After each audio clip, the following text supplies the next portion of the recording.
Hey everybody, you're listening to Inherited, a sound-rich, solutions-focused youth storytelling podcast about the climate crisis.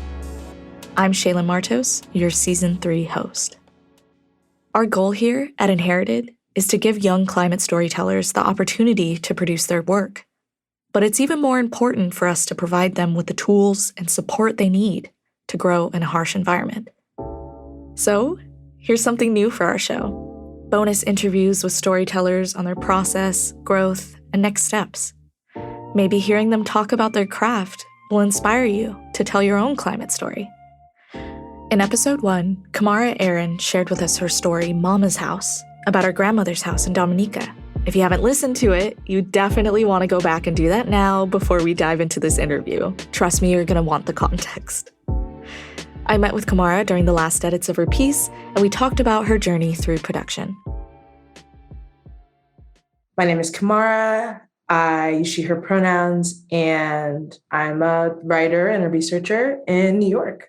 So I wanted to personally congratulate you for being included in the upcoming YA horror anthology, The Black Girl Survives in this one. Thanks. How does it feel being recognized as a young writer, a young Black author in the publishing community?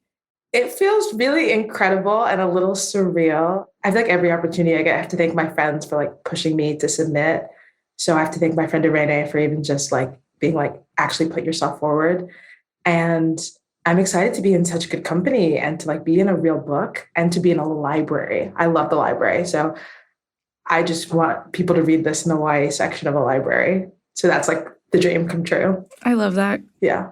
Why did you choose to utilize this space, your episode with Inherited, to do something that was such a deeply personal piece? Well, I'm currently working in documentary and I'm working on an environmental project, and working on it has just really made me curious about what kind of environmental storytelling would speak to me. And I really like personal writing. I don't do personal writing, but a personal essay, I'll just eat that up any moment ever. Mm. So originally the personal was just an on-ramp to a bigger story about Maria and, some things I was seeing in Dominica where my family is from. Mm-hmm. I don't think that I thought of it as Inherited is going to be my opportunity to do personal storytelling. That kind of happened and kept happening in obviously a respectful way, but also in sort of a surprising and a little freaky way, because I don't allowing yourself to say I miss this woman and I didn't know her that well in some ways. In the short story that I wrote in the collection, there's a reference to a blue house in it. That's the setting of the character's visit to Dominica. Yeah. And that blue house is my grandmother's house. And at the time it's called a hut because I didn't know the language for it. I learned a lot about Dominican history and architecture from even doing this project. But there are those personal touches. I don't think about it that way, but it's there. So that was it. Oh, well, I think that's wonderful that you kind of grew to understand your own culture and your family's home more. Does the line between newsy reality and fiction blur in this piece? Do you feel a little bit of that? Because, you're a multimedia storyteller, and I am wondering how that has affected the way your story developed. I studied film in college. As I said, I work in documentary now. So I think I'm sort of thinking sometimes really in those kind of scenes. And I can picture the story, even though it's for an audio medium. I think the biggest challenge with this was going inside myself, to be honest. When I pitched this, it was more the personal was an on-ramp to something else. And I was sort of thinking of myself as would I make a good character? This moment. And then when I worked on the story, I had to be more honest. I had to sit down with my memory, and I was really afraid I didn't remember anything, or that I didn't really know enough. I think I had to make my peace with what I had of my grandmother. I think I wanted to be the kind of character in my story who had all these anecdotes and all these memories and all these conversations. And really, when I visited her, I loved her, she loved me. And I would kind of just sit there and be a fly on the wall, and we talked as well, but I think making my peace with like what our relationship was and what I had, and looking into myself and the feelings that I had in losing her. And then also interviewing my dad about what it meant to lose his mother. Yeah, that's like really intimate and something that I think was a new moment in our relationship. Wow. At this iteration of your script, we don't include a really important interview, at least important to me, and I feel like to yourself, with your best friend, Michaela, whose family is also from Dominica. So what was that like, kind of sharing this space with her? With Michaela, important context is that me and Michaela both lost grandparents in Maria. And at the time, we were both freshmen in college, actually in the same dorm. And we didn't find out that we had shared this loss until like a couple of months later. And I don't think we really dove deep on it in college. Like, as I mentioned in the piece, I kind of, sometimes a difficult emotion like that, to be honest, I'm just kind of like, I'm going to deal with this later. And I kind of put it away. But having a shared heritage with Michaela is like really special to me. And I think the thing that was deep was not necessarily the loss, but a big part of this story for me was the interview I got to do with Adam Aaron, who's like a visual anthropologist. He studies architecture, and he told me about all this history. And I got to share that with Michaela and like show her pictures and kind of walk her through his work. And she didn't know any of that either. This isn't like history that we've been taught or stuff that our parents had shared with us. And I think to get to deepen both of our kind of appreciations for Dominican like culture, I think that was really special and felt really intimate. Overall, we've been talking a lot about storytelling and going deep into yourself and kind of facing those, not demons, but facing those roadblocks that your mind puts up. Do you feel like you've grown in your storytelling capabilities through this process? And where do you feel you have room to grow?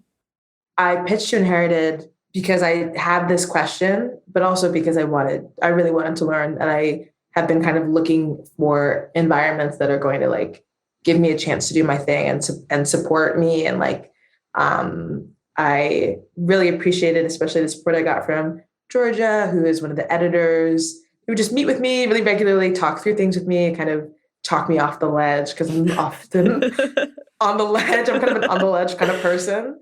I definitely think I grew really in a lot of aspects, especially I got a really helpful, like not to get to the nitty gritty, but I got a really helpful structural edit that I think would like really, I was like, ooh, like, okay, like I'm definitely learning how to take revision. I definitely feel like I grew and like was supported in that growing, which was like exactly what I was looking for. Amazing. Audio to me is maybe a little bit between, like fiction to me can be very interior, like you're in a character's head, or at least you're very close to them. And so you can get that internal monologue. Film, I think, is a lot of gesture and like surfaces, not in a superficial way, but you want to be able to read from action, right?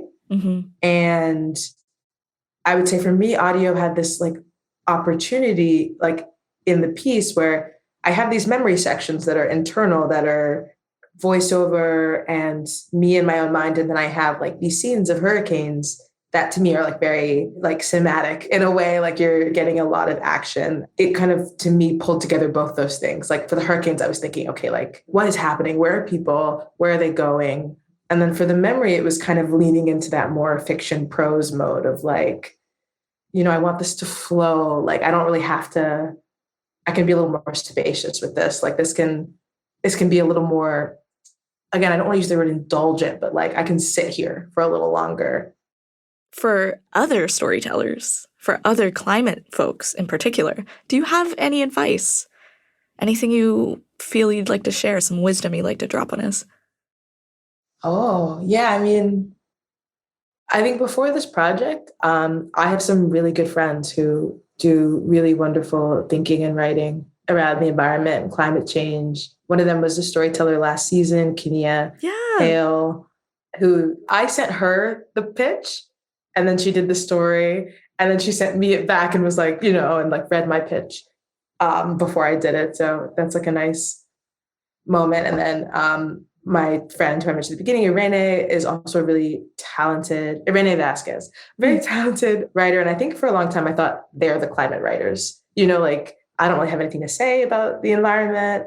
I don't litter, but I don't really care, And I think working on this project and like working in other elements of my life on environmental storytelling made me just realize how I had so accepted this division of like, there are climate people, there are non-climate people, like the environment is somewhere out there, climate change is somewhere out there.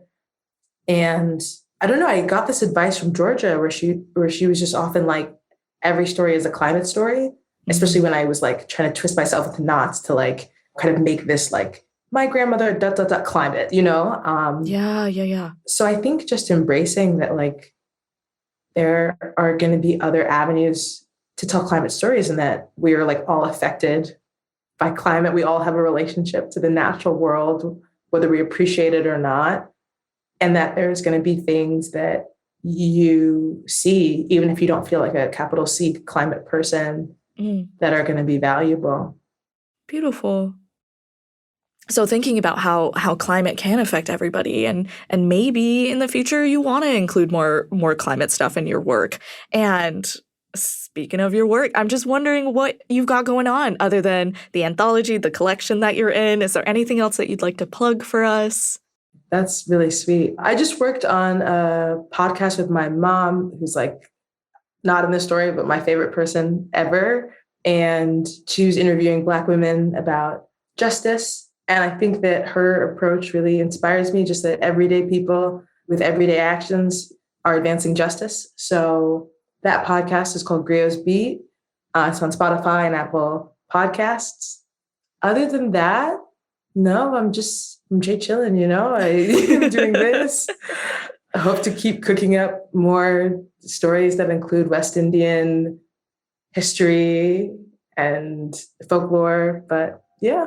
Fantastic. I appreciate your time. And I can't wait to hear this. I can't wait to see this season. It's going to be so good. I'm really excited. Thank you so much for listening. And Shaylyn, thanks for your time. This was really lovely to get to share this with you.